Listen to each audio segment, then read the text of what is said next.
السلام علیکم ورحمۃ اللہ وبرکاتہ. کیسے ہیں سب؟ ٹھیک ٹھاک. امید کرتا ہوں سب خیریت سے ہوں گے اور دعا بھی ہے کہ اللہ تعالیٰ ہم سب کو اپنے حفظ و امان میں رکھے. آج کا بھی لوگ بھی انشاءاللہ چھوٹا ہی ہوگا. میرے بھی لوگ ویسے بھی چھوٹے ہی ہوتے ہیں.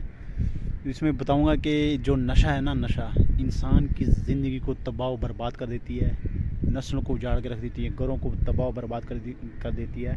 اور آج کی جو سٹوری ہے وہ میرے ایک دوست کی ہے کہ ایک ایسا دوست جس سے ہم کبھی متاثر ہوا کرتے تھے، آج اس کی جو حالت ہے میں آپ کو بتا نہیں سکتا. اور اللہ تعالیٰ مجھے اس کی حالت ایسی نہ ہی دکھائے، کیونکہ میں نے ایک دو دفعہ اس کو دیکھا ہے جو میرے لیے میرا خیال ہے میں بتا نہیں سکتا. تو اس ویلوگ میں اس کی جو داستان سناؤں گا کہ اللہ تعالیٰ ہماری اولادوں کو، ہمیں بھی نشے جیسی گندی عادت سے اللہ تعالیٰ ہماری حفاظت فرمائے. میں بیٹھ گیا ہوں ذرا. میں نے کہا ایسا نہ ہو کہ نیچے مٹی بہت زیادہ نرم ہے. تو میں بات بتا رہا تھا کہ ایک دوست کی، یہ تقریباً سن 2005 کی بات ہے، جب ہم چھٹی میں ہوئے. 5ویں جو ہمارا اسکول ہے وہ مڈل تک ہے. جو لڑکا چھٹی میں ہمارے ساتھ آیا وہ تھا، یہ ہمارے گاؤں کا ہی تھا، ادھر ہمارے ہمسائے میں ہی رہتا ہے. لیکن وہ اس نے جو پرائمری کی نا 5ویں تک، وہ ساتھ میں ایک گاؤں ہے وہاں سے کی ہے، کیونکہ ان کے والد ایک ٹیچر تھے اور وہاں پہ وہ ٹیچنگ کرواتے تھے. تو وہ اس لیے وہاں پہ انہوں نے جو پرائمری وہاں سے کی. پھر جب چھٹی میں ہوئے تو وہ گاؤں واپس آ گئے. تو وہ ہمارے اسکول میں ان کا داخلہ کروایا گیا. تو چھٹی میں وہ ہمارے ساتھ آئے. انتہائی نفیس انسان، انتہائی شفیق انسان اور بہت ہی نرم مزاج. اخلاق کا میرا خیال اخلاق اس کے اندر کوڑ کوڑ کے بھرا ہوا تھا. انتہائی انٹیلیجنٹ. اور میرا خیال گاؤں کے لڑکے ہم ایسے تھے کہ ہم نے لمبے لمبے شوز پہنے ہوئے تھے، بوٹ وہ جو پلاسٹک میں جو آپ کو پتہ ہے کسان وغیرہ پہنتے ہیں پانی وغیرہ لگانے کے لیے، اگر اس میں پانی گھس جائے تو وہ کیسی آواز آتی ہے. تو ہم وہ بوٹ پہن کے جاتے تھے اسکول میں. چپل وغیرہ ہو تو چپل آدھی پاؤں کے اندر، آدھے پاؤں چپل کے اندر، آدھے پاؤں سے باہر نکلے ہوتے تھے. لیکن وہ پھر بھی اتنے سلیقے اور طریقے سے آتا تھا، ایسے لگتا نہیں تھا کہ کسی گاؤں کا ہے، ایسے لگتا کہ کسی بڑے شہر سے آتا ہے.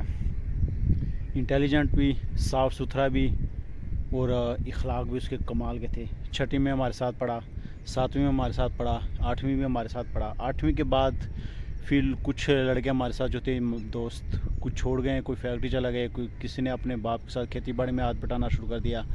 کچھ ہائی اسکول کے لیے چلے گئے. ہائی اسکول کے لیے بھی یہ نہیں کہ ایک جگہ پہ گئے، کوئی کہاں چلا گیا، کوئی کہاں چلا گیا. تو وہ لڑکا بھی تقریباً 3 سال گاؤں میں پڑھنے کے بعد جو میٹرک کے لیے پھر اسی جگہ پہ چلا گیا جہاں پہ اس نے پرائمری کی. وہاں سے اس نے پرائمری کی. تو جب میں گاؤں آتا تھا تو ہماری ملاقات ہو جاتی تھی، اور اکثر ان سے ملنا جلنا ہوتا تھا، اور بڑا وہ خوش اخلاق تھا. تو میٹرک کے بعد پھر FSC وغیرہ، پھر اس کے بعد ہمارا ملنا جلنا بالکل کم ہو گیا. اس نے پتہ نہیں کالج میں ایڈمیشن کہاں لیا. اس کے بعد FSC کے بعد پھر جب میں BS کے لیے بیچلر ڈگری میں لاہور گیا یونیورسٹی کے لیے، تو اس کے بعد تو ہماری ملاقات تقریباً نہ ہونے کے برابر ہوئی، کیونکہ میں دو مہینے بعد میں گاؤں آتا تھا، کیونکہ تب یونیورسٹی تھی تو یونیورسٹی کا مسئلہ ہوتا تھا. اور تب سے ہماری ملاقات تقریباً نہ ہونے کے برابر ہی تھی. لیکن ایک دن میں بیٹھا ہوا تھا یونیورسٹی، تب میں یونیورسٹی میں ہی تھا، یونیورسٹی میں بات کر رہا ہوں. میں گاؤں آیا ہوا تھا، میں ایک دکان پہ بیٹھا ہوا تھا. تو سردیوں کے دن تھے. ایک لڑکا گزرا پاس ادھر نہیں، تقریباً تھوڑا دور ہی تھا. اس کے کپڑے پھٹے پرانے کپڑے، پاؤں میں جوتی نہیں، بال اس کے بکھرے ہوئے. آپ کو پتہ ہے جیسے نشئی ہوتے ہیں، نشیوں کا کیا حال ہوتا ہے. تو مجھے اس لڑکے نے کہا کہ اسے جانتا ہے تو یہ کون ہے. میں نے کہا یار میں تو نہیں جانتا اس کو، مجھے تو لگ رہا ہے یہ کسی گاؤں، ہمارے گاؤں کا ہے ہی نہیں ہے، یہ میرا خیال ہے باہر کسی آس پاس کسی گاؤں کا ہوگا. کہتا اسے غور سے دیکھ تو پہچان لے گا. میں نے اس کو غور سے دیکھا، لیکن اس کی حالت انتہائی زیادہ خراب تھی. میں اس کو پہچان نہیں سکا، اور تقریباً 4-5 سال بعد ہی ملاقات ہوئی ہے. تو اس نے بتایا کہ یہ فلانا لڑکا تمہارا کلاس فیلو اور فلانے کا بیٹا ہے، اسے دیکھ. میں نے تھوڑا اسے غصے ہوا. میں کہ یار وہ ماشاءاللہ کسی، میرا خیال ہے جو کسی اچھی سی یونیورسٹی میں پڑھتا ہوگا، اور پتہ نہیں شاید ہم سے ایک قدم آگے نکل گیا ہوگا. یہ تو کیا کہہ رہا ہے، ایسے ہی الزام لگا رہا ہے اس پہ.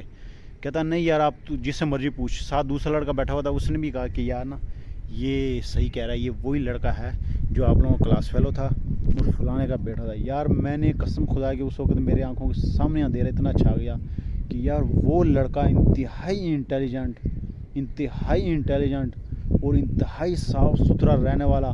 میں اپنی حال بتاتا ہوں، گاؤں کے اسکول میں پڑھے ہوئے گاؤں کا کیا حال ہوگا ہمارے جو تب یہ تھا کہ میٹرک 8ویں تک مڈل تک شلوار قمیض ہوتی تھی. اب تو یہ پینٹ شرٹ شروع ہوگی تو قمیض بھی ہماری ایسی، شلوار بھی ایسی، پھٹے پرانے کپڑے اور شوز بھی ایسے، لیکن پھر بھی وہ اتنے سلیقے کے ساتھ آتا. اور پڑھائی میں بھی ٹھیک تھا، اخلاق بھی انتہائی، ہم اسے بڑا چھیڑتے تھے لیکن وہ پھر بھی آگے سے کچھ کیا تھا نہیں تھا، یعنی اخلاق سے بھرا ہوا تھا وہ بھی.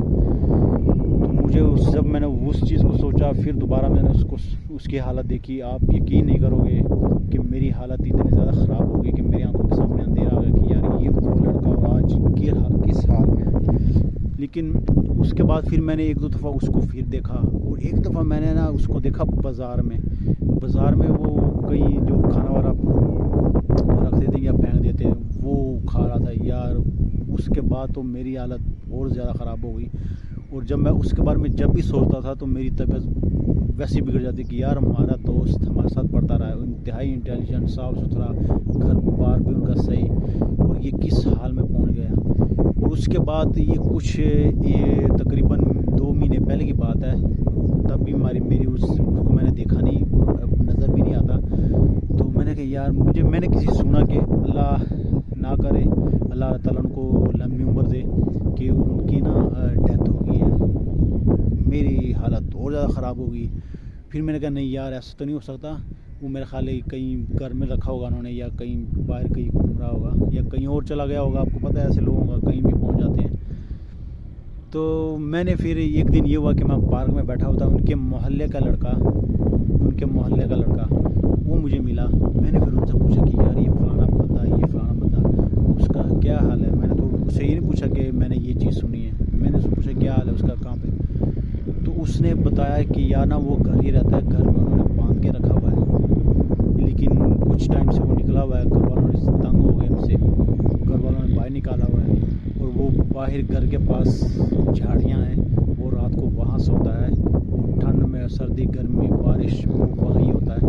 حالانکہ آپ خود سوچے گھر کے پاس ہی جھاڑیاں ہیں، اور وہ جھاڑیوں میں وہ سوتا ہے، وہاں ہی وہ کھاتا پیتا ہے. وہ بارش، سردی، گرمی وہاں جو بھی ہو اس پہ اسی رات میں رہتا ہے. تو آپ خود سوچیں کتنا دردناک سین ہوگا کہ یار گھر کے باہر جھونپڑی میں پھٹے پرانے کپڑے، بارش بھی، سردی بھی، کچھ کھانے کا بھی نہیں، وہ وہاں وہ جھونپڑے میں رہتا ہے.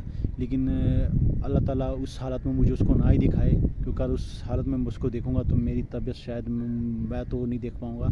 کہ یار ہمارے اسکول میں میرے ساتھ پڑھتا رہا، میں کلاس فیلو، جس حالت میں نے اس کو دیکھا اور آج میں کس حالت میں اس کو دیکھ رہا ہوں، تو میرے سے بالکل نہیں برداشت ہوگا. اللہ تعالیٰ اب بندہ کیا کر سکتا ہے. اور میں یہ دعا کرتا ہوں کہ اللہ تعالیٰ مجھے اتنی توفیق دے کہ میں اس کا علاج کروا سکوں کسی طرح، اور یا ایسے ادارے کو میں دے سکوں کہ ان کو اس کی ہیلپ ہو، اس کی جوانی دوبارہ واپس آئی. وہ کوئی بوڑھا شخص نہیں، میرے سے میرے خیال ہے 3-4 سال چھوٹا ہی ہوگا، کہ وہ واپس اپنی زندگی میں آئے. آپ بھی دعا کریں کہ اللہ تعالیٰ مجھے ایسی توفیق دے، اتنی توفیق دے کہ میں اس کی ہیلپ کر سکوں، کہ وہ واپس اپنی صحیح والی زندگی میں آ جائیں اور ایک اچھی زندگی گزاریں. تو آپ خود سوچ لیں کہ یہ جو نشہ ہے یہ انسان کو برباد کر دیتا ہے، انسان کی زندگی کو، آنے والی نسلوں کو، گھر سب کچھ راکھ بنا کے اڑا دیتا ہے. تو ان چیزوں سے بالکل بچنا چاہیے. غلط لوگوں کی محفل میں نہیں بچنا چاہیے. اور وہ بھی یہ نہیں تھا کہ وہ خاندانی اس چیز کا وہ تھا کہ خاندان میں نہیں، وہ لوگوں کی غلط محفلوں میں بیٹھ کے، غلط دوستوں کی محفلوں میں بیٹھ کے اس کا وہ آج اس حال میں پہنچا ہوا ہے. کہ اس لیے اپنے بچوں بھی نظر رکھیں، خود پہ بھی نظر رکھیں، اور ایسی محفلوں سے دور رہنا چاہیے. تنہائی پسند ہے، بالکل تنہا پسند رہو، وہ بیسٹ ہے. لیکن ایسے لوگوں کی محفلوں سے ہمیں جتنا زیادہ دور رہیں گے اتنا ہی ہمارے لیے فائدہ ہوگا.